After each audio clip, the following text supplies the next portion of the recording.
What is the fatal flaw of every team in the NFC South, and where could things go wrong for this year's Atlanta Falcons? You are Locked On Falcons, your daily Atlanta Falcons podcast. Part of the Locked On Podcast Network, your team every day.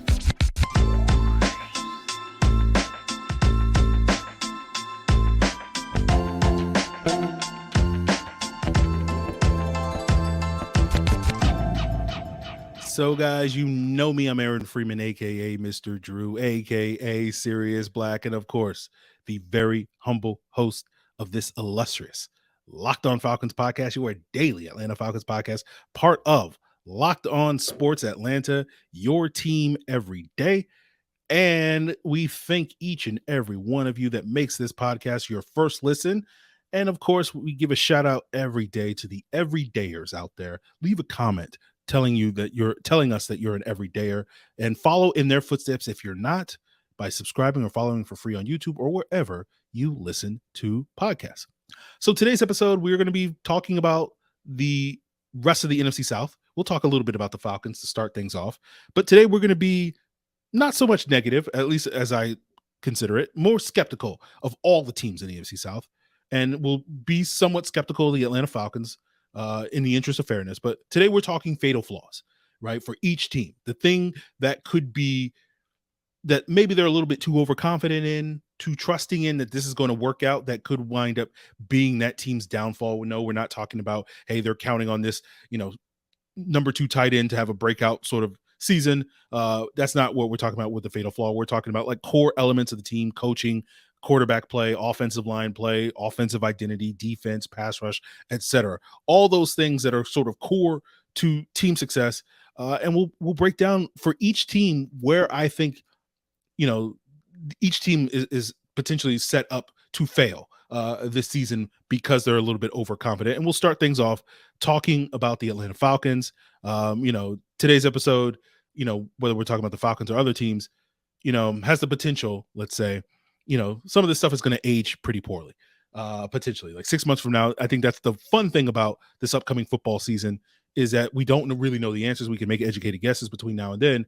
And 6 months from now, we'll have those answers. And some of the things that I'll say on this episode will be very right, and some of the things I'll say on this episode will be very wrong. And so that's part of the fun of this exercise, right? But when we talk about the Atlanta Falcons, who are, when you go to FanDuel Sportsbook, are plus 230 to win the NFC South, the second best odds behind the New Orleans Saints.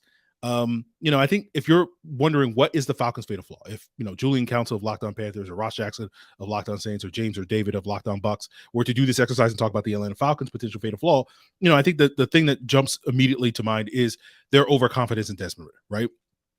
That, the last couple of seasons, if you look at metrics like adjusted net yards per attempt, the Falcons have been 19th in passing efficiency, both under Matt Ryan and Marcus Mariota the last 2 years. And so we just kind of assume that, that's kind of the floor for what they'll be with Desmond Ridder, not necessarily because Desmond Ridder is a substantially better quarterback than either one of those two guys. Maybe he is, maybe he isn't, but we don't know that yet. But simply because Desmond Ridder is put in a position to succeed more so than those two guys were with the talent around him. But it's possible that Desmond Ridder may not be, may be a major downgrade. And so the Falcons may not necessarily have that, type of passing attack that is at least average, if not above average, like a lot of us, myself included, expect them to have, right? The other issue that the Falcons are going to have to deal with on their offense is, one of the reasons why we're so excited about the future of this team is the young, talented, skill position players that we've collected around Desmond Ridder that we're expecting to step up. But, a fatal flaw could be that they're too young, that, expecting some of these guys to be that sort of linchpin, reliable, week in, week out type of producer that, you kind of need in this league, maybe they're not ready yet for that. Now you look on the flip side, on the defense side of the ball, I think the potential fatal flaw on the Falcons defense is there's maybe potential that there's too much of an unhealthy combination of young, unproven players that the Falcons are counting on, players like Troy Anderson, Jeff Okudah, Arnold Ebiketie, talented players that we expect big things from to be major contributors, but maybe they don't live up to those expectations. In addition to some of the older veteran players that may not have as much left in the tank as I think we're going into the season, assuming those are players like Calais Campbell, Grady Jarrett, etc. And that may be, lead to this Falcons defense not being as good as we're hoping it to be this upcoming season. Not to mention, their new defensive coordinator, Ryan Nielsen, is, really a first-time defensive coordinator and is unproven at this point. And later, when we talk about, the Carolina Panthers, we'll talk about they have a first-time offensive coordinator that's unproven. So it's only fair to point out, the fact that the Falcons don't necessarily have a known commodity on the defense side of the ball, despite, all the rhetoric, coming out of New Orleans and elsewhere that Ryan Nielsen is one of the top D-line coaches in the league, but that doesn't necessarily indicate that he's going to be a great defensive coordinator to be able to coalesce all these pieces together. So when you look at the Falcons, potential fatal flaws, the quarterback stands out, but, there's a lot of youth on this team. And, that's a positive potentially for the future, but it may not necessarily mean that things will coalesce for them right away this upcoming season, right? As I've mentioned before, like they're going into phase 2 of this sort of rebuild, and we're hoping that phase 2 will be a quick transition into phase 3 when all the pieces are in place and the Falcons are a perennial playoff team that may or may not potentially challenge for NFC supremacy and potentially be in the running for Super Bowls. But we may be stuck in phase 2 for a lot longer than we're expecting. We may not be able to get over that hump from phase 2 into phase 3 as soon as we would like it to be. So that is, to me, the potential fatal flaw of the Atlanta Falcons. And again, we won't spend too much time talking about that on today's episode. I'm sure these are topics that we will continue to explore over the next, 6 or so months between now and the end of this upcoming season. And of course, we'll be breaking it down each and every day on the Locked On Falcons podcast. And as I said, that's what's exciting about the football. It's like, we just don't know when it comes to this sport in this league. We can make these educated guesses, but we just don't know what's going to happen. And that's exciting. It's like being a kid on Christmas, right? But we'll talk a little bit more about the things that we don't know about with these other NFC South teams, starting with the New Orleans Saints, who are the current favorites, betting favorites to win the division. And we'll get into that, guys, as we continue today's Locked On Falcons.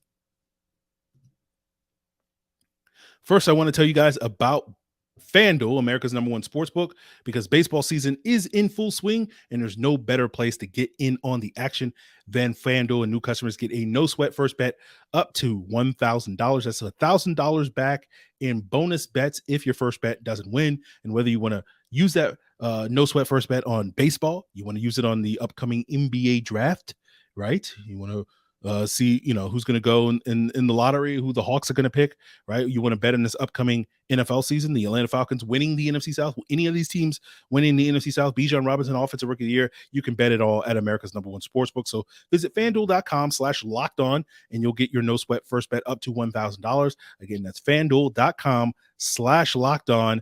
FanDuel, an official partner of Major League Baseball.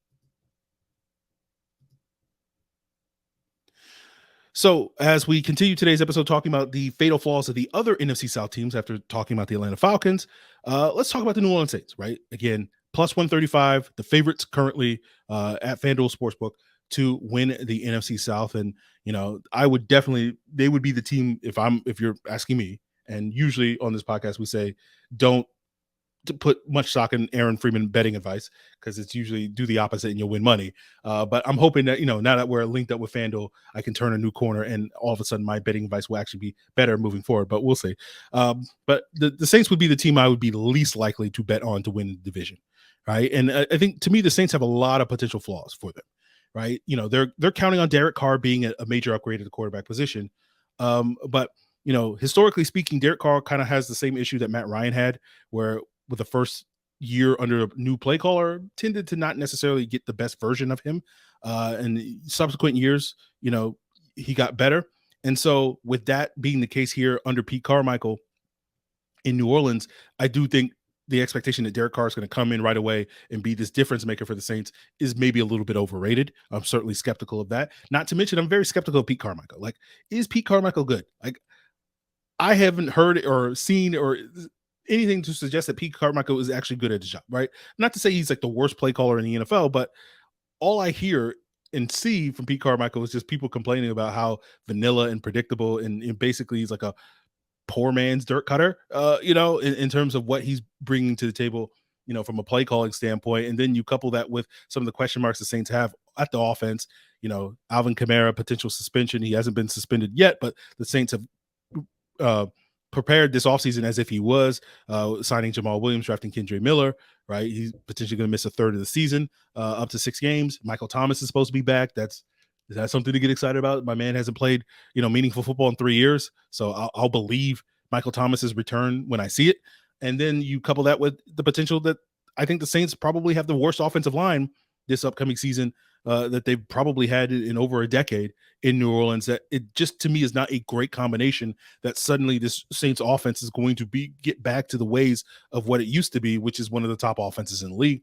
And then you couple that with the defense. Dennis Allen's a heck of a defensive coordinator. So I expect the Saints defense to still be a good defense, but I don't know if it's going to be as reliable as it has been the last couple of years, which has been a top 5, top 10 type of unit. And a large part of that is due to the decline that I expect them to have up front. Right now, I think their back 7 is still as good as ever. And you can argue that they probably have the best back 7 in the division. Maybe the Bucks could make a compelling counter argument to that. But, up front, I infamously said on this podcast, and, I don't want any smoke from Cam Jordan on Twitter, but, I think he's washed, right? Like, still productive player, 8.5 sacks, not terrible, but, 37 pressures last year. That's marginally better than what Lorenzo Carter did last year. So I don't think Cam Jordan is the type of player that can take over games. And I think he needs to be that guy because the supporting cast around him, I don't know on the Saints defensive line is going to be as good as it used to be, right? You lose on your mind, you lose Marcus Davenport, you're counting on Carl Granderson and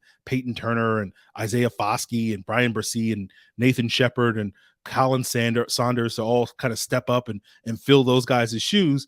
And I don't know if any of those guys have shown the capability to do that. Granderson's probably your best bet in terms of, potentially stepping up and filling those Davenport, Trey Hendrickson size role opposite. And you need that guy to really step up because, again, without a bounce back year for Cam Jordan to get back to where he was, a year or two ago, where he was still a dominant pass rusher, I don't see the Saints defense being as dominant as it used to be. Still probably be a good defense just because they're so good on the back 7, but I don't think they're going to be that top 5 type of unit that they used to be because I don't know if they're going to be able to control the line of scrimmage as effectively as they have done historically in the Sean Payton era, as well as in recent years under Dennis Allen. Now, moving on to the other NFC South team that is third in terms of betting odds of winning division. That's the Carolina Panthers. They're plus 340. Everybody's excited about the future of Carolina, similar to how we here in Atlanta are excited about the future of the Falcons. And a lot of that is owed to the fact that Carolina has basically been in quarterback purgatory the last couple of years. They draft Bryce Young. And look, I'll sit here and be honest with you. I think Bryce Young has loads of potential, right? We talked about this with either Mark Schofield. I think we talked about it with Mark Schofield, or Matt Waldman, but I think it was Schofield on the podcast where, Bryce Young's ceiling to me is the potential to be basically Drew Brees plus Russell Wilson, right? That is a potential top 3 quarterback. That is the type of quarterback that can, go and duel with Patrick Mahomes and Joe Burrow and some of these elite quarterbacks in the league. And that is a real big asset for a team like Carolina to have after, what they've experienced at that position over the last 3-4 years. However, I don't think Bryce Young's going to be that player today. And this, to me, gets to the nature versus nurture conversation, right? I think that is potentially in Bryce Young's nature, but he needs to be put in an environment that can nurture that type of ability from him. And while everybody's, positively glowing about this incredible coaching staff that Frank Reich has put together, I don't know if we should be assuming that they can get that Bryce Young to that point, because based off of their resumes up to this point, there's no reason to be that optimistic that this coaching staff is going to get there. Because when you look at Frank Reich, good coach, but in terms of developing young quarterbacks, that's not really something he's done, right? You look at his time as a coach and coordinator in this league, he was late stage Peyton Manning in Indianapolis. Then he was late stage Phillip Rivers with the Chargers. And then he became the coach of the Colts, and he didn't develop young quarterbacks. He got the Andrew Luck at the end of his career, Jacoby Brissett, several years into his career, Matt Ryan, Carson Wentz. Like the most successful young quarterback that Frank Reich has been part of developing was Carson Wentz his first 2 years in Philadelphia. But given what has happened in Indianapolis the last couple of years, you saw what happened with Doug Peterson and Trevor Lawrence in Jacksonville last year. I don't know if we should give Frank Reich that much credit for Carson Wentz's early success in Philadelphia as much as we should give Doug Peterson some of that credit. So you couple that with the quarterback coach that Carolina has, Josh McCown, first-time coach. He's only coached in high school, longtime NFL veteran player, but there's no reason to necessarily believe that his first try, he's going to be able to develop Bryce Young into that elite quarterback, hit that narrow bullseye coming out of the gates as a first-time NFL coach. Thomas Brown's an unproven play caller, although, I think there's reasons to be optimistic about Thomas Brown in terms of fostering a type of passing offense and environment that is conducive for Bryce Young to reach his ceiling. Remains to be seen, not to mention, the talent around Bryce Young, while it's not inept or by any means, is not anything to write home about, right? Adam Thielen's washed. DJ Chark is constantly injured. Laviska Shenault and Terrace Marshall and Miles. Okay, again, all NFL caliber players, Hayden Hurst, right? They're not bums or anything like that, but they're a long way to go for me to sit here and buy into those guys as this elite supporting cast that's going to allow Bryce Young to put his best foot forward over the next couple of years. Then you look at the defense. People have been hyping up the Carolina defense for years now, and they've if you look at DVOA rankings, they've been bottom 10 defense for most of the last couple of years that people have been hyping them up. And, they have a new D coordinator, Ejiro Evero, who was one of the top D coordinators in the league last year in his first stint in Denver. But, 2 years ago, Denver was the 13th best defense in the league under Vic Fangio. And then Ejiro Evero got them the 10th last year. Oh man, what an incredible job he's done, right? So if Carolina was the 25th best defense in the league last year, okay, he'll get them the 22nd or so. Again, this is why I sit here and be skeptical. And so I sit here and look at the Carolina Panthers. 5 years from now, sure, Carolina could be a dominant team if all these things work out and this coaching staff winds up, blowing my expectations out the water, and they wind up adding all these, great pieces around Bryce Young, that offensive line continues to develop, that defense continues to prosper, all that sort of stuff, right? But we're talking about a 2028 issue, not necessarily a 2023 issue. And I think people are maybe putting the cart before the horse a little bit, their eyes are getting a little too big, talking about the potential and the future of Carolina. And again, I'm sure there are plenty of people saying the exact same thing about the Atlanta Falcons, but I sit here and I go I will believe it when I see it. Until Carolina actually shows that they can develop Bryce Young in the right environment, I'm not going to assume that they're going to succeed doing that. And so that to me is kind of the fatal flaw of Carolina, that outside of Bryce Young, outside of Thomas Brown, outside of Ejiro Evero being, all that they've been hyped up to be, they to me seem like a very ordinary football team in my eyes. So that to me is kind of Carolina's fatal flaw. And we'll talk about Tampa Bay's fatal flaw and why I kind of think Tampa Bay, because they're sort of the assumed worst team in the division, is kind of underrated. And so I don't have as much negative to say about the Tampa Bay Buccaneers as I have about the Saints and Panthers. And maybe that's going to age very poorly 6 months from now, but we'll break it down and why that is for me as we wrap up today's Locked On Falcons, guys. But first, before we get there, I do want to plug the Locked On Hawks podcast, part of Locked On Sports Atlanta. Of course, the Atlanta Hawks will be potentially making a selection on Thursday night at the NBA draft. They may be making some trades. And so, of course, if you wanted to get the latest lowdown on what's going on with the Hawks, their big selection, their big trades, whatever, of course, Locked On Hawks with my guy, Brad Rowland, is the place to be. Subscribe to it on YouTube or wherever you listen to podcasts.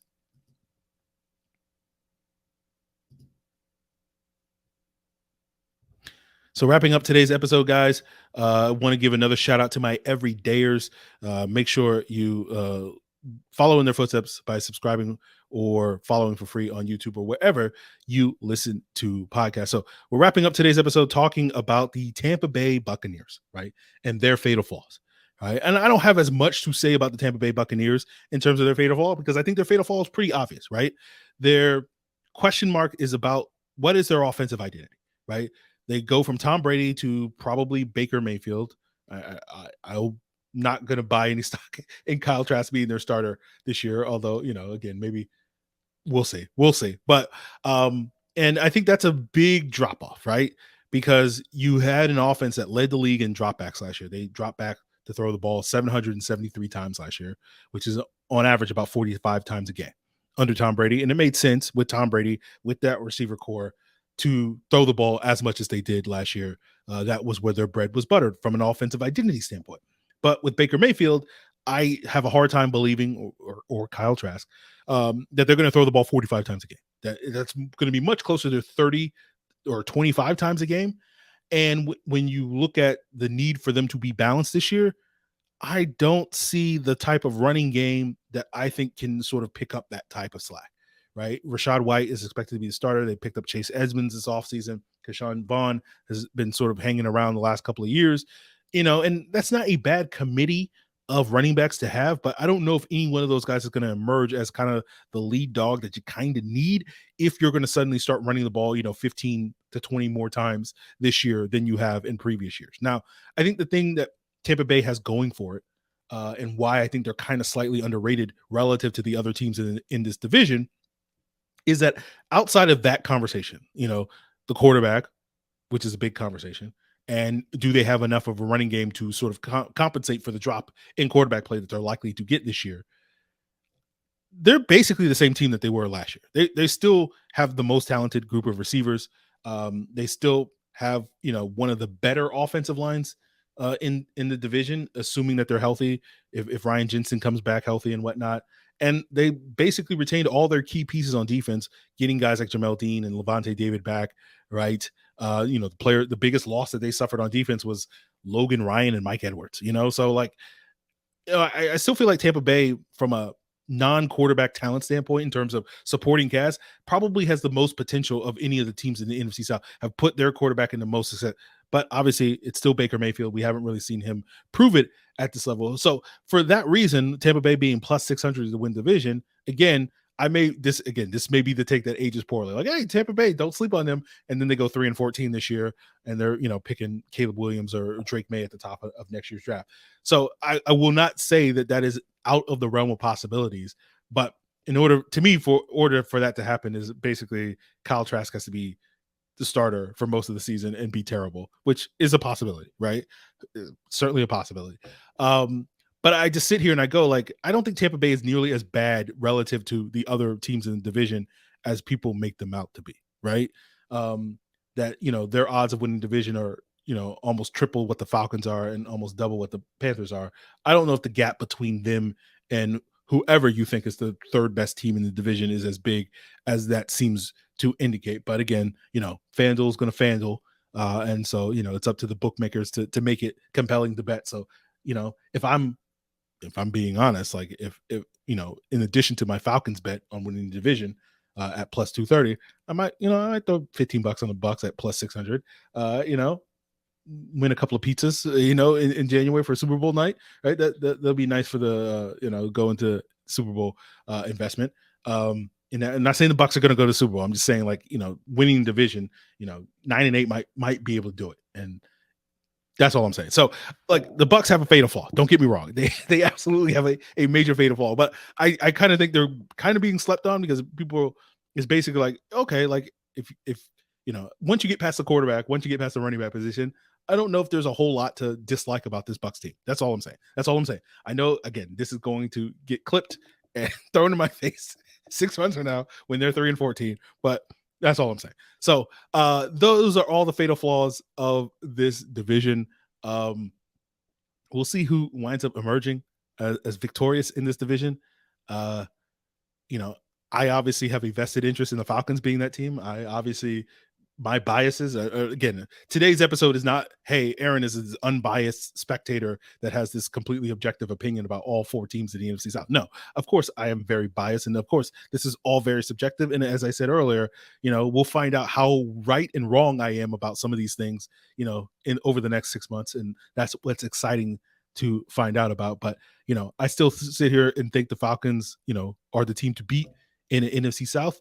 We'll see if that is correct. We'll see which of these teams' fatal flaws come back to bite them. And I'm sure this is probably not the last time we'll be talking about some of these NFC South teams between now and the start of training camp. So make sure you continue to make Locked On Falcons your first listen. Of course, you can do so via YouTube or wherever you listen to podcasts. Make sure you check out the Locked On Hawks podcast to get that Brad Rowland draft recap on Thursday night, Friday morning, whenever you listen to that each and every day. And, in addition to Locked On Hawks, why not check out the Locked On NFL podcast, where you can get the lowdown on the other 31 teams, and maybe they'll be talking about some of these other non-Falcons teams in the NFC South on the Locked On NFL podcast. And of course, that's all free and available on all the same podcast platforms that you can find Locked On Falcons. Guys, that's going to do it for us here on today's episode. Really appreciate it. Have a great day, rest of your day, week. Enjoy the NBA draft. What else you got planned this week? I'm sure I'll figure out something as well.